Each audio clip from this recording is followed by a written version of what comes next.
여러분, 평소에 대화하실 때 막 내 말이 무조건 맞다면서 절대 고집 안 꺾는 사람하고 마주 앉아본 적 있으신가요? 생각만 해도 벌써부터 가슴이 턱턱 막히네요. 그쵸. 진짜 아무리 팩트랑 논리적인 증거를 들이밀어도 약간 벽에 대고 말하는 것 같고 결국 속이 너무 답답해서 대화를 포기하게 되는 그런 경험 다들 한 번쯤 있으실 겁니다. 네, 맞아요. 누구나 겪어본 아주 피곤한 상황이죠. 오늘 우리가 아주 깊이 파헤쳐 볼 자료들이 바로 그 답답함의 근원, 인간의 교만에 대한 해부학입니다. 정말 흥미로운 주제네요. 인간관계를 파괴하는 가장 큰 원인이니까요. 맞습니다. 그래서 오늘은 특별히 여러분이 그냥 방송을 듣고 끝나는 게 아니라 직접 안식일학교 소그룹반에 탁 앉아서 생생하게 교과 공부를 나누는 것처럼 그런 느낌으로 진행해 볼까 합니다. 좋네요. 청취자 여러분도 마음속으로 같이 대답하면서 참여하시면 훨씬 더 깊은 통찰을 얻으실 수 있을 겁니다. 네, 우리가 가진 자존심과 교만이 관계에 어떤 영향을 미치는지, 그리고 누가복음 14장에 나오는 자기를 높이는 자는 낮아지고 자기를 낮추는 자는 높아지리라, 이 말씀의 진짜 의미가 뭔지 그 시면으로 한번 들어가 보겠습니다. 우리가 다룰 핵심 텍스트들이 이 주제를 아주 도발적인 패러독스로 정의하고 있거든요.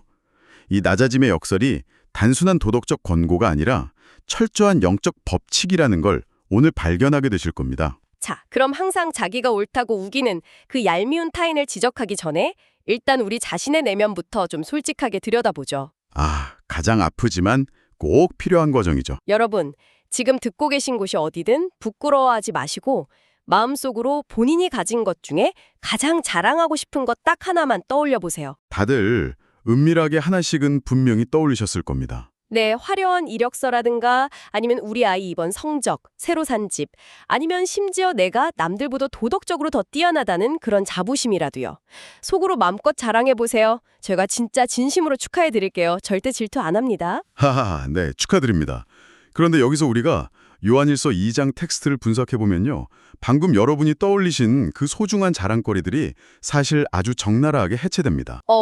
적나라하게 해체된다고요? 어떤 식으로요? 성경은 우리가 자랑하고 싶어하는 것들을 딱 세 가지 범주로 분류하거든요. 육신의 정욕, 안목의 정욕, 그리고 이생의 자랑입니다. 그러니까 결국 우리가 자랑하고 싶어서 안달난 것들의 뿌리를 파고 들어가 보면 전부 외부의 평가에 의존하고 있다는 거네요. 정확합니다. 시각적인 자극이나 세상적인 성취를 통해서 남들보다 내가 더 우월하다. 이걸 끊임없이 증명해야만 안심이 되는 상태인 거죠. 와, 외부 평가에 목을 맨다는 게 참 씁쓸하네요. 근데 이 자료들을 보니까 이런 인정투쟁이 단순히 진화 심리학이나 본능의 문제가 아니더라고요. 아주 거대한 우주적 기원론, 그 대쟁투라는 프레임워크를 제시하던데요. 이게 정말 흥미로운 포인트입니다. 교만이라는 이 치명적인 바이러스의 기원은 인류 역사보다 훨씬 더 이전으로 거슬러 올라가거든요. 바로 하늘에서 가장 완벽했던 천사 루시퍼의 마음속에서 시작됐습니다. 루시퍼요. 하늘 무리 중에서 막 최고의 지위랑 영광을 누리던 그 존재잖아요. 맞아요. 완벽한 피조물이었는데 어느 순간 이 루시퍼가 자기 시선을 창조주가 아니라 자기 자신의 아름다움으로 돌려버립니다. 시선을 자기 자신에게 돌렸다는 게 구체적으로 어떤 의미인가요? 창조주만이 받으실 수 있는 그 궁극적인 존경과 예배를 자기가 차지하려고 한 거죠. 자기가 가진 아름다움이나 지혜가 다 하나님이 주신 건데 그 출처를 싹 지워버리고 스스로 막 빛을 내는 존재라고 착각한 겁니다. 가치 계산에 완전 엄청난 오류가 생겨버린 거네요? 그렇죠. 내가 내 가치의 근원이다. 이렇게 믿어버린 거. 그게 바로 교만의 본질입니다. 안타깝게도 우리 인간 역시 이 바이러스에 감염돼서 끊임없이 내 가치를 내 스스로 증명하려고 아등바등 살아가고 있는 거죠. 잠깐만요. 여기서 질문 하나 할게요. 이 부분을 한번 깊이 파헤쳐보고 싶은데요. 우리가 뭔가 성취하고 막 스스로 가치 있다고 느끼는 그 감정을 루시퍼의 타락이랑 연결짓는 건 그건 너무 극단적인 도약 아닌가요? 아주 예리한 질문입니다. 많은 분들이 그렇게 생각하시죠. 현대 심리학이나 사회에서는 자기 자신을 긍정하고 사랑하는 건강한 자존심을 되게 필수적인 생존 기술로 보잖아요. 내 재능을 인정하고 탁월함을 추구하는 것조차 다 교만이라고 억눌러 버리면 우리는 막 매일 자학하면서 살아야 하는 건가요? 여기서 흥미로운 점은요. 성경이 결코 우리의 자존감이나 자기의 자체를 부정하거나 막 자학하라고 가르치지 않는다는 겁니다. 정말요? 무조건 다 낮추라고 하는 게 아니고요. 네, 마가복음 12장을 보면 예수님께서 내 이웃을 내 자신과 같이 사랑하라고 명확하게 말씀하셨거든요. 아, 내 자신과 같이. 맞습니다. 합당한 자기 사랑이 전제되어 있는 거예요. 자기 자신을 건강하게 사랑할 줄 아는 사람만이 타인도 온전히 사랑할 수 있다는 뜻이죠. 아하, 그러니까 문제가 되는 건 나를 사랑하느냐 마느냐가 아니라 그 사랑과 영광이 어디로 향하느냐, 그 방향성의 문제라는 거군요. 완벽한 요약입니다. 내게 주어진 재능으로 탁월한 결과를 만들어내는 건 정말 아름답고 좋은 일이죠. 네네. 핵심은 그 훌륭한 결과물이 내 손에 딱 주어졌을 때 내 내면의 심리가 어떻게 작동하느냐입니다. 건강한 자아는 이 모든 걸 이룰 수 있게 생명과 능력을 주신 하나님께 감사하면서 영광을 위로 돌리거든요. 반면에 교만한 자아는 완전 다르게 반응하겠네요. 그렇죠. 치명적인 교만은 내가 남들보다 뛰어나서 내가 밤낮으로 잠 안 자고 노력해서 이룬 거야 하면서 자지가 그 영광의 재단 꼭대기에 턱하니 앉아버리는 겁니다. 루시퍼가 저질렀던 오류랑 똑같이 모든 게 주어졌다는 걸 망각하고 자기가 영광을 독식하려는 거네요. 진짜 무섭네요. 맞습니다. 영광의 종착지가 나인가 아니면 나를 잊게 하신 창조주인가. 이게 바로 건강한 자존심과 교만을 가르는 결정적인 차이입니다. 와, 확실히 정리가 됩니다. 자, 우리가 얼마나 은근슬쩍 스스로를 그 재단 위에 올려놓기 좋아하는지 방금 확인했잖아요. 그럼 이번에는 정반대의 심리적 상황을 한번 가동해 볼게요. 반대 상황이라면 어떤 거죠? 여러분, 방금 떠올린 그 자랑거리 말고 이번에는 나의 가장 부끄러운 치부, 막 남들에게는 절대 들키고 싶지 않은 최악의 단점이나 콤플렉스를 하나 속으로 떠올려 보시죠. 이건 진짜 숨기고 싶은데요? 세상 사람들은 보통 이런 약점을 마주할 때 어떻게 반응하죠? 당연히 철저하게 숨기거나 아니면 엄청난 방어 기제를 작동시키죠. 현대사회에서는 치부를 드러낸다는 게 결국 약점 잡혀서 이용당하기 딱 좋다는 뜻이니까요. 맞아요. 약점을 감추는 건 아주 본능적인 생존 전략입니다. 네, 그런데 오늘 우리가 분석하는 누가복음 18장 텍스트를 보면 이 생존 본능을 완전히 뒤집어버리는 두 인물이 나옵니다. 성전에 기도하러 간 바리새인과 세리 이야기 다들 아시죠? 네, 아주 유명한 비유죠. 당시 역사적 맥락을 보면 바리새인은 사회에서 도덕적으로나 종교적으로 가장 완벽하다고 추앙받는 진짜 엘리트 중의 엘리트였습니다. 반면에 세리는 동족의 피를 빨아먹는 로마의 앞잡이, 완전 매국노 취급받는 혐오의 대상이었고요. 맞습니다. 근데 이 두 사람의 기도를 비교해보면 정말 극명한 차이가 나옵니다. 바리새인은 성전 한가운데 딱 당당하게 서서 저는 저 다른 사람들과 다르고 금식도 잘하고 11조도 냅니다 하면서 자기 업적을 큰 소리로 브리핑하죠. 자기를 막 뽐내는 거네요. 그럼 세리는요? 세리는 감히 앞에도 못 나가고 멀찍이 서서 하늘을 쳐다보지도 못한 채 가슴을 치면서 오열합니다.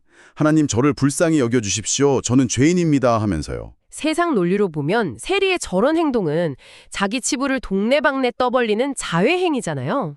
세상의 눈에는 완벽한 루저의 모습이죠. 하지만 우리 교사 지침이나 이 문헌들을 보면 참된 신앙의 공동체, 즉 교회는 세상의 원리와는 완전히 다른 역학으로 돌아간다고 주장하더라고요. 네, 정말 핵심적인 부분입니다. 진정한 공동체는 정죄하는 것이 아니거든요. 아, 정죄가 아니라 회개라는 이름으로 서로의 부족함을 나누고 은혜로 덮어주는 곳이라는 거죠. 맞아요. 실물교훈이라는 책을 보면 이 상황을 꿰뚫는 아주 날카로운 통찰이 나옵니다. 그리스도께서는 자기 자신이 죄인임을 아는 자만을 구원하실 수 있다. 와, 자기가 죄인임을 아는 자만 구원하신다. 아주 탁월한 의학적 비유로 설명할 수 있는데요.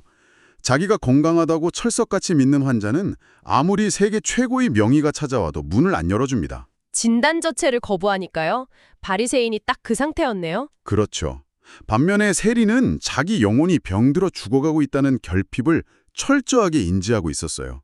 자기가 망가졌음을 인정하는 그 뼈저린 자기인식, 그 취약함의 순간이 역설적으로 완벽한 치유가 시작되는 출발점이라는 겁니다. 아, 치부를 드러내는 게 약점 잡히는 게 아니라 오히려 은혜와 치유가 들어오는 가장 강력한 통로가 된다는 거군요. 네, 진짜 공동체는 약점을 무기로 삼는 게 아니라 그 취약함을 안전하게 공유하고 은혜로 함께 변화해가는 공간이어야 합니다. 정말 가슴에 와닿습니다. 그렇다면 이쯤에서 아주 현실적인 질문 하나 던져볼게요. 머리로는 겸손이 좋고 낮아져야 한다는 걸 알겠는데 사람 본성이 그렇게 쉽게 바뀌지가 않잖아요. 아유, 절대 쉽지 않죠. 자존심 버리는 게 제일 어렵습니다. 그쵸. 어떻게 해야 세상의 그 화려한 기준들을 버리고 진정한 겸손을 선택할 수 있을까요? 이 메커니즘을 이해하기 위해서 우리의 일상적인 쇼핑 철학에 한번 빗대어 보겠습니다. 오, 쇼핑 철학이요? 어떻게 연결이 될지 궁금한데요? 우리 청취자 여러분, 평소에 쇼핑하실 때 어떻게 물건 고르시나요? 만약에 가격이 똑같다면 당연히 누구나 더 고급스럽고 튼튼하고 브랜드 가치가 높은 최상급 상품을 고르시겠죠. 당연하죠. 굳이 내 돈 내고 질 나쁘고 볼품없는 걸 고르는 사람은 없습니다. 맞아요. 우리는 본능적으로 더 높은 가치를 향해 움직이거든요. 이 가치 판단의 원리를 히브리서 11장에 등장하는 모세의 선택에 한번 대입해 볼까요? 아, 모세가 애굽 궁전에서 했던 그 결정적인 선택을 말씀하시는군요. 들을 주고 세상의 모든 명예랑 부를 쇼핑하듯 누릴 수 있는 위치였잖아요. 그렇죠. 최고의 럭셔리 라이프가 보장된 상태였죠. 근데 모세가 그 화려한 초호화 한정판 상품을 뻥 차버리고 오히려 억압받는 백성들과 함께 막 고난받는 길을 선택합니다. 가장 좋은 걸 버리고 상식적으로 최악의 옵션을 고른 거예요. 도대체 왜 그랬을까요? 세상의 시선, 즉 일반적인 쇼핑의 잣대로 보면 모세는 완전 실패한 바보 같은 소비자입니다. 하지만 모세의 내면 심리는 달랐어요. 어떻게 달랐나요? 모세가 억지로 입 꽉 깨물고 나는 겸손해져야 돼, 이 왕관을 버려야 해 하면서 금욕주의적으로 자기를 학대한 게 아니거든요. 억지로 참은 게 아니라고요? 네, 모세의 시선은 눈앞에 있는 이집트 금은 보화가 아니라 하나님이 주실 영원한 상급에 딱 고정되어 있었습니다. 여기서 우리는 가치관의 디플레이션이라는 메커니즘을 발견할 수 있죠. 가치관의 디플레이션이요? 영원한 걸 발견해서 기존의 가치가 확 떨어져 버렸다는 뜻인가요? 정확합니다. 압도적이고 영원한 가치, 그러니까 창조주와 함께하는 진짜 생명의 가치를 꿰뚫어 보는 순간 사람들이 목숨 거는 돈이나 권력 같은 게 내면에서 자연스럽게 시시해져 버린 겁니다. 아, 진짜 다이아몬드를 손에 딱 쥐니까 그동안 애지중지하던 유리구슬이 더 이상 안 부러워진 거군요. 맞아요. 참된 겸손은 교만을 막 억지로 짓누르는 게 아닙니다. 시선이 영원한 가치를 향할 때 나를 증명하려고 애쓰던 그 헛된 자존심이 그냥 자연스럽게 녹아내려 버리는 현상인 거죠. 와, 시선의 전환이 교만을 녹인다는 설명 진짜 명쾌하네요. 그쵸. 억지로 되는 게 아닙니다. 하지만 여기서 또 하나 반론 들어갑니다.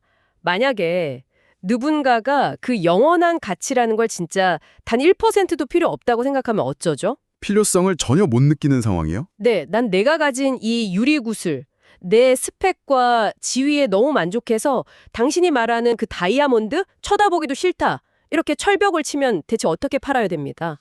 와, 이 질문이 바로 교만의 가장 섬뜩한 본질을 찌르고 있습니다.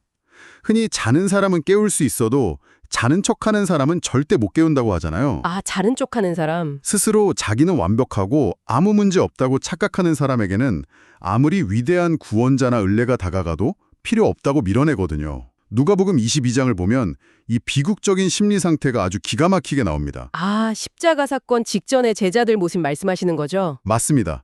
예수님이 온 인류의 죄를 다 짊어지고 그 끔찍한 십자가 형벌을 향해 가시는 그 비통한 순간에 제자들은 모여서 뭘 하고 있었습니까? 우리 중에 누가 제일 크냐, 막 예수님 왕 되시면 누가 우의정할래 자의정할래 하면서 서열싸름하고 있었죠. 네, 3년 반이나 예수님의 그 기적과 이타적인 사랑을 매일 보고 겪었으면서도 스승이 피눈물을 흘리는 그 타이밍에 권력 다툼을 한 겁니다. 와, 진짜 처참고 답답한 타이밍이네요. 제자들의 시선이 여전히 내 지위와 내 영광에만 꽉 매몰되어 있으니까 스승의 고통도 안 보이고 자기들의 영적 결핍도 전혀 못 본 겁니다. 교만 때문에 완전히 눈이 멀어버린 거군요. 그래서 오늘 자료들이 이렇게 경고합니다. 모든 죄 중에 가장 절망적이고 가장 고치기 어려운 죄는 다름 아닌 교만이다. 가장 절망적이다. 살인이나 도둑질 같은 죄보다 더 무섭다는 건가요? 살인이나 도둑질은 적어도 자기가 잘못했다는 걸 알고 괴로워할 여지라도 있죠. 근데 교만은 나는 꽤 괜찮은 사람이야, 나는 문제 없어 라는 거짓된 만족감을 주입합니다. 아, 자리가 아픈 줄을 모르게 만드는 마취제 같네요. 그렇죠. 그래서 결국 나를 살려줄 유일한 생명줄인 하나님을 밀어내게 만드니까 제일 고치기 힘든 치명적인 영적 암세포인 겁니다. 교만이 그냥 성격이 좀 거만하다 이 정도가 아니라 생명줄을 끊어버리는 불치병이라는 분석이 진짜 뼈를 때리네요. 자, 그럼 도대체 이 불치병에서 어떻게 빠져나올 수 있을까요? 시선의 전환이 반드시 필요하죠. 네, 청취자 여러분, 평소에 친구 사귈 때 그냥 나랑 수준 비슷해서 내 자존심 세워주고 만만한 사람을 좋아하시나요? 아니면 내가 진심으로 존경해서 배울 점이 있는 사람을 곁에 두고 싶으신가요? 당연히 성장하려면 훌륭한 사람을 곁에 두어야죠. 맞아요. 이 질문에 대한 궁극적인 해답이 빌립보서 2장에 담겨 있습니다. 우리에게 가장 완벽한 배움의 대상이자 겸손의 극치이신 분을 제시하거든요. 창조주의 본체이시면서도 그 모든 권리를 포기하고 십자가에 죽기까지 복종하신 예수님 말씀이시죠. 네. 십자가야말로 진짜 우주 역사상 가장 충격적인 낮아짐의 사건이잖아요. 맞습니다. 창조주가 피조물을 살리려고 피조물의 손에 죽는 걸 선택하신 거니까요. 만약 우리가 그 압도적인 겸손과 완전한 사랑을 마주하고도 내 안에서 그분을 닮고 싶다는 갈망이 단 1mm도 안 생긴다? 안 생긴다면요? 그게 바로 내 마음이 교만이라는 굳은 썰로 덮여서 감각을 잃었다는 가장 확실한 증거입니다. 인간은 스스로 결심한다고 절대 겸손해질 수 없거든요. 아, 내 힘으로는 불가능하다. 오직 그 십자가의 빛 앞에 멈춰서서 내 비참한 한계를 인정하고 기도로 도와달라고 매달리는 것, 그것만이 유일한 해독제입니다. 아, 그렇게 방어벽을 내리고 하나님의 은혜가 스며들 때 사람의 내면과 관계에 엄청난 기적이 일어나는 걸 보여주는 생생한 사례가 하나 있죠. 아, 대만 루캉 진료소 이야기군요. 네, 이 진료소에 어느 날 한 임산부가 찾아왔는데요. 초음파 검사를 해보니까 쌍둥이를 임신한 거예요. 평범한 가족이면 완전 축제 분위기였겠지만 이분은 아니었죠. 남편이 이미 매몰차게 버리고 떠난 상태였으니까요. 맞아요. 혼자 쌍둥이를 키워야 한다는 공포에다가 남편한테 버림받았다는 그 끔찍한 좌괴감이 덮치니까 이 여성분이 완전 자아가 산산조각이 납니다. 분노와 절망을 잊으려고 매일 술에 의지하면서 자기를 막 파괴하고 있었어요. 심리학적으로 보면 당연한 방어기제죠. 버림받았다는 사실이 내 가치가 쓰레기가 됐다 이렇게 느껴졌을 테니까 그 고통을 마취시키려고 알코올로 도피한 겁니다. 누구의 위로나 훈계도 안 들렸을 거예요. 그런데 이 진료소가 마침 매일 아침 지역 주민들이랑 예배를 드리는 신앙 공동체였잖아요. 단순히 약만 주는 곳이 아니라 영적인 돌봄이 있는 곳이었죠. 네, 마음 들 곳 없던 그녀가 지푸라기라도 잡는 심정으로 예배에 매일 참석하는데 진짜 놀라운 건 이 공동체의 태도였습니다. 매일 아침 막 술 냄새 푹푹 풍기면서 멍하게 앉아있는 그녀를 아무도 정죄하거나 쫓아내지 않았어요. 와, 교회에서 그런 사람을 비판 없이 품어준다는 게 참 쉽지 않은 일인데 대단하네요. 그쵸? 그냥 따뜻하게 품어주고 하나님의 조건 없는 사랑을 계속 들려준 겁니다. 그 안전한 수용의 공간 안에서 그녀의 철옹성 같은 교만과 상처가 드디어 무너지기 시작해요. 내가 버림받은 무가치한 존재가 아니라 창조주가 자기 목숨을 바쳐서라도 살리고 싶어하는 존귀한 존재라는 걸 깨달은 거군요. 맞습니다. 그 가치를 발견하니까 그녀가 드디어 분노와 헛된 자존심을 십자가 앞에 내려놓고 침례를 받으며 완전히 새로운 삶을 시작하게 됩니다. 타인의 평가에 휘둘리던 가치관에서 벗어나서 하나님의 눈으로 나를 다시 보는 진짜 재창조가 일어난 거네요. 근데 이 이야기의 진짜 소름 돋는 클라이맥스는 지금부터입니다. 오, 아직 더 있나요? 쌍둥이를 무사히 출산했다는 소식을 듣고 집 나갔던 남편이 병원으로 찾아옵니다. 남편은 속으로 아마 아내가 막 잔뜩 나를 세우고 쌍욕을 하면서 원망할 거라고 예상했을 텐데 딱 보고 엄청난 충격을 받죠. 남편 눈에 뭐가 보였을까요? 술에 찌들어서 막 분노만 표출하던 과거의 아내는 온데간데 없고 내면의 평안으로 가득 차서 아이들을 사랑으로 돌보는 완전히 딴 사람, 성숙한 헌신적인 여성이 거기 앉아 있었거든요. 와, 진짜 기적이네요. 남편은 단순히 아내가 교회를 다녀서 착해졌다, 이런 겉모습을 본 게 아닐 겁니다. 나를 증명하려고 막 뾰족하게 찌르던 그 날카로운 교만과 상처가 싹 다 치유된 사람 특유의 그 넉넉함과 자유로움을 본 거겠죠? 정확해요. 남편은 내 아내를 이렇게 평안하게 만든 그 힘의 정체가 뭔지 너무 궁금해진 겁니다. 그래서 진료소 지도자를 찾아가서 이렇게 말하죠. 아내에게 일어난 이 기적 같은 변화를 보니까 저도 당신이 전하는 그 진리를 좀 배우고 싶습니다. 진정한 겸손이 남편의 굳은 마음마저 완벽하게 무장해제시켜버렸네요. 결국 남편도 마음을 열고 온 가족이 침례를 받는 엄청난 해피엔딩으로 이어집니다. 나를 갉아먹던 교만과 상처를 탁 내려놓으니까 한 여자의 삶뿐만 아니라 완전히 파탄났던 가정 전체가 싹 회복되는 놀라운 나비 효과를 보여준 거죠. 정말 자성크하고 깊은 울림을 주는 사례입니다. 자, 이제 오늘 수많은 텍스트와 사례들을 관통하면서 찾아낸 결론을 한번 요약해 볼까요? 네, 정리해 주시죠.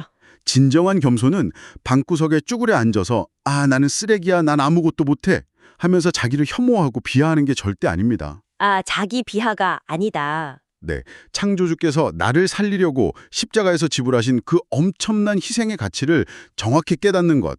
그래서 더 이상 남들에게 내 가치를 구걸하거나 증명하려고 애쓸 필요가 없음을 아는 그 찬란한 자유함입니다. 와, 내 가치를 증명할 필요가 없는 자유.